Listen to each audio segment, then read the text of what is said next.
est-ce que la levée de la quasi-totalité des sanctions de la CEDEAO contre le Niger n'est pas un appel de pied à ces pays-là?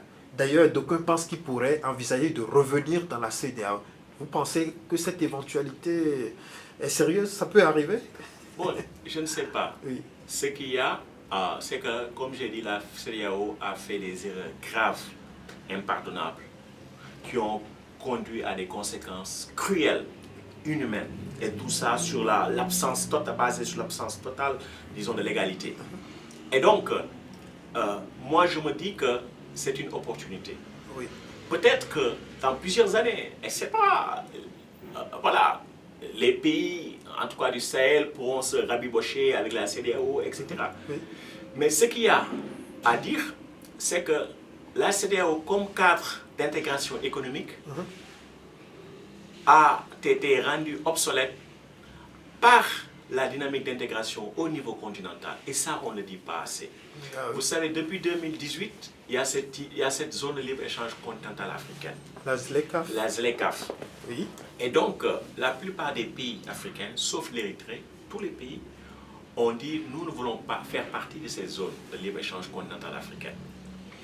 Et il fallait que 22 pays déposent les instruments de ratification pour que la ZLECAf entre en vigueur. Elle est entrée en vigueur, mais timidement.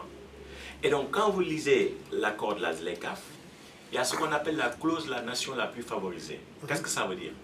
Si vous accordez une préférence commerciale à un pays, vous devez l'accorder aux autres. Donc déjà, il y a ce type d'accord qui existe. C'est-à-dire que la CEDEAO, les pays de la CEDEAO peuvent vouloir brimer un peu les pays de l'AES en disant on va vous mettre des barrières tarifaires ou bien on va gêner la liberté de circulation des personnes, etc. Mais c'est des choses qui sont déjà calées au niveau de l'Union africaine, au niveau continental. Donc c'est là. Donc ça veut dire qu'on est passé d'une forme d'intégration à partir des communautés économiques régionales à une intégration à l'échelle du continent.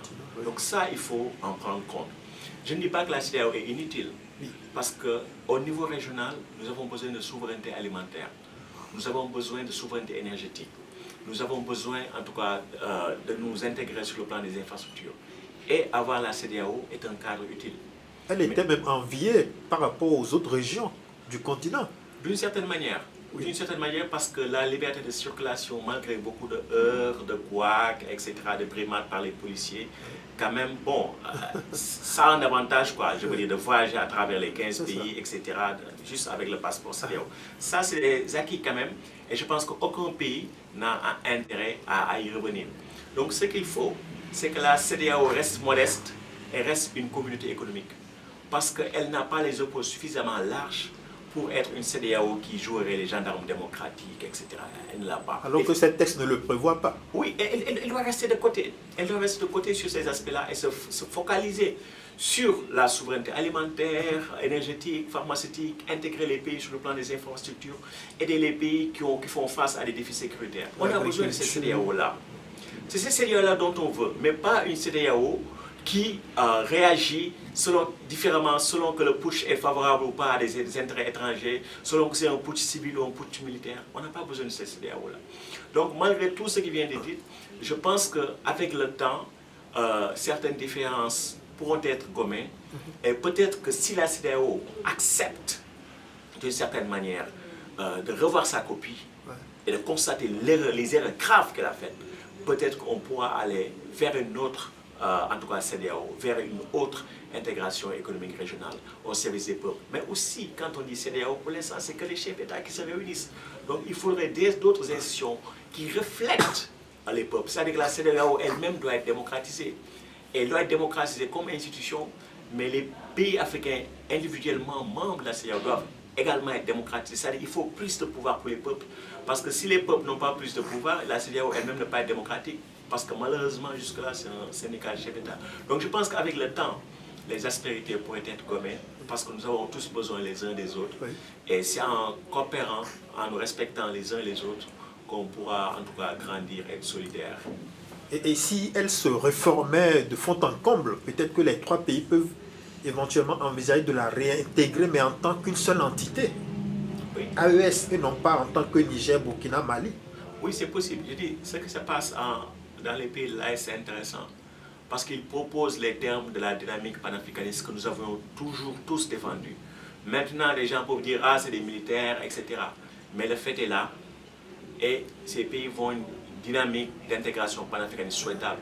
C'est ce qu'on souhaite pour l'Afrique, que l'Afrique soit unie, que les pays coopèrent, que les pays font face à leurs défis communs. C'est ce qu'on souhaite. Et donc, cette dynamique ne doit pas être entravée. Il faudrait l'encadrer, comme j'ai dit, la solidifier, mais dans un cadre démocratique renouvelé. C'est-à-dire que nous-mêmes, nous avons besoin de repenser c'est quoi la démocratie. Parce que la démocratie, c'est le pouvoir au peuple. Et même dans les régimes actuellement qu'on dit élus, démocratiquement élus, etc., il n'y a pas de démocratie du tout. Donc ça veut dire qu'il faut penser à d'autres choses. Et qui dit démocratie économique. C'est-à-dire le contrôle des peuples sur les ressources économiques. Et si la nation elle-même n'a pas le contrôle sur ses ressources, ça veut dire qu'il n'y a pas de démocratie possible. Ouais. Peut-être qu'à contrario, certains pays de la CEDEAO voudront rejoindre l'AES si ça marche mieux. Oui, c'est possible. Vous savez, quand il y a eu la dévaluation de 1994 du franc CFA, donc ça a été une dévaluation également très dure, en tout cas, au niveau de ses conséquences. Vous aviez des pays qui avaient plus ou moins mal géré, qui avaient des défis particuliers. La Côte d'Ivoire, le Cameroun, etc. La France et les FMI ont décidé, surtout la France, un taux d'évaluation de 50% du franc CFA. Boum! Tous les pays, même tarif. Alors économiquement, ça ne se justifiait pas. Il y a même des travaux du FMI qui ont montré qu'en fait, bon, ce taux uniforme ne marchait pas. Il aurait fallu à l'époque dissoudre la zone franc, que tous les pays aient leur propre monnaie, ou les pays qui se ressemblent aient une monnaie unique.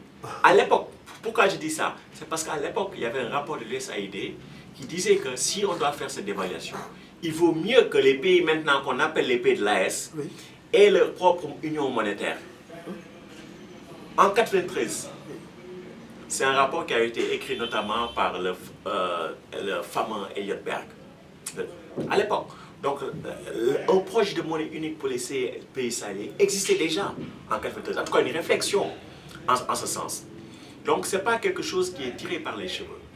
Donc, il y a des réflexions qui sont là, et comme j'ai dit, on peut même remonter à Samir Amin et Modibo Keïta, etc. Donc, ce que ça veut dire, c'est que ces pays montrent la direction vers laquelle il faut aller, et il faudrait les soutenir. Très bien. Il faudrait les soutenir. Alors, en termes de statistiques, je ne sais pas si vous avez quelques statistiques à partager avec nous par rapport à ces pays, ces trois pays de l'AES. J'en ai quelques, mais quelques. Le PIB, par exemple, leur poids économique, comment est-ce qu'ils peuvent, disons, se soutenir dans ce projet pour rebâtir, relancer leur s'affranchissant, bien entendu, de la France. Oui, bon, c'est-à-dire que, bon, là j'ai quelques statistiques sous les yeux, hein, je veux dire. Oui. La population en 2022, c'était, si on arrondit, 72 millions. Et donc, c'est un peu plus de la moitié de la population de l'UEMOA. Okay. Et donc, la superficie, bon, c'est 2,78 millions de kilomètres carrés. Donc, c'est énorme. Et quand on voit même la silhouette, en tout cas la forme, c'est comme un oiseau qui vole. Hein. Là, c'est trois pays. Les trois pays. Les trois pays. Oui. Et donc, voilà. Donc, en termes d'importation, d'exportation, généralement, ces pays ont un déficit commercial. C'est-à-dire que, bon, leurs importations, jusque-là, étaient supérieures aux exportations. Mais récemment, la tendance a été que le niveau des importations, la valeur des importations et des exportations soit plus ou moins la même. C'est-à-dire que ces pays ont voilà, un faible déficit commercial. En termes de PIB, comme je l'ai dit, en 2022, leur PIB par habitant, c'était 53 milliards de dollars. Et donc, l'UEMOA, c'était 176,4 milliards de dollars. Donc, ça veut dire que c'est des petits pays. Et comme je l'ai dit, la Côte d'Ivoire toute seule est beaucoup plus grande que ces trois pays réunis. Mais dans quelques années, l'AES comme entité sera l'une des premières économies, en tout cas derrière le Nigeria, sera peut-être la deuxième économie d'ici quelques années. Parce que l'AES va dépasser la Côte d'Ivoire, va dépasser également le Ghana, qui ont des tailles plus ou moins similaires. Donc, c'est-à-dire que ce qu'il faut, c'est regarder le potentiel de ces pays. Là, ces pays font partie des plus pauvres au monde et aussi les plus pauvres de l'UEMOA. Pourquoi? La différence, par exemple, en termes de revenus par habitant entre les pays de l'AES et la Côte d'Ivoire, par exemple, ou le Sénégal, c'est que la productivité agricole elle est très faible dans ces pays. c'est-à-dire que la productivité agricole par tête, elle est l'ordre de 4 fois inférieure, par exemple, à celle de la Côte d'Ivoire. Donc ça veut dire que ces pays ont beaucoup de progrès à faire en matière de développement agricole.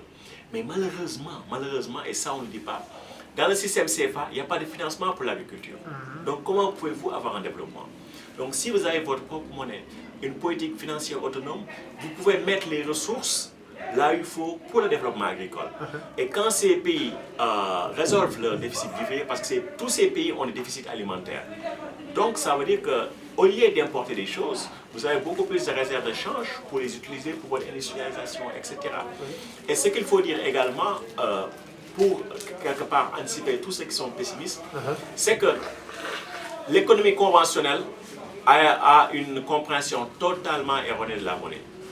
Et ce que les Africains doivent savoir, c'est que tout ce qu'on peut faire soi-même, on peut financer soi-même. C'est-à-dire que si vous avez les moyens de produire votre propre alimentation, vous n'avez besoin d'aucun dollar de l'extérieur pour ça. Mais bien entendu, vous avez besoin de certains équipements, etc. Mais comme c'est des pays aussi qui peuvent générer des recettes d'exportation, parce qu'ils ont les hydrocarbures, ils ont l'uranium, ils ont voilà, le coton, l'or, etc. Donc s'ils utilisent leurs recettes extérieures de manière stratégique, et donc ces pays pourraient amorcer un certain développement agricole et lier ce développement agricole avec certaines industries. Et garantir, en fait, des droits à tout le monde, c'est-à-dire le droit à une alimentation saine, le droit à l'éducation, le droit d'accéder à l'eau potable, etc. Toutes ces choses peuvent être faites par ces pays qu'on dit pauvres, parce que, une fois de plus, aucun État qui aime sa monnaie ne peut manquer de sa propre monnaie. Ce dont on peut manquer, c'est ce que la monnaie est censée acheter. Donc si chez vous, vous avez ce qu'il vous faut en termes d'équipement, de terre, d'hommes, etc., vous n'avez pas besoin de dollars pour ça. Et les dollars éventuels qu'on vous donnerait pour ces projets, le résultat serait juste que vous accumuleriez des réserves de change. Parce que le financement se ferait dans sa propre monnaie. Donc ça veut dire qu'on n'a pas de contraintes financières pour tout ce qu'on peut faire soi-même. Et ça, comme l'économie conventionnelle généralement propage des faussetés sur la monnaie, ça on ne le dit pas suffisamment. Donc si ces pays orientent leur développement économique vers les ressources qu'ils peuvent contrôler, mais ça veut dire qu'il peut y avoir un progrès bénéfique rapidement aux masses et égalitaire et qui ne leur crée pas disons, de vulnérabilité extérieure en termes d'endettement extérieur ou de taux de change qui se déprécie. Je vais vous donner